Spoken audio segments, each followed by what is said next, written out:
இப்போது summer season. ஆனால் எல்லா வருஷத்தை விட இந்த டைம் வெயில் ரொம்ப அதிகமாக இருக்கனால குழந்தைங்களுக்கு வந்து வீட்டில் இந்த மாதிரி வாட்டர்மெலன், இளநீ அது போல் நம்ம வாங்கி தந்துக்கிட்டே இருக்கணும். ஸோ அதுக்காக தான் அவங்க அப்பா வாங்க போயிருந்தாங்க. அவளுக்கும் ரொம்ப பிடிக்கும் வாட்டர்மெலன்.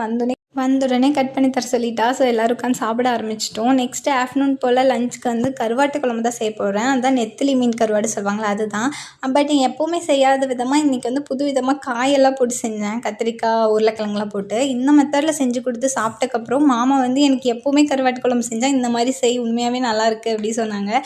ஓகேன்ட்டு யோசிச்சுட்டு இருந்தேன் நெக்ஸ்ட் டைம் இதே போல் செய்யலான்னு.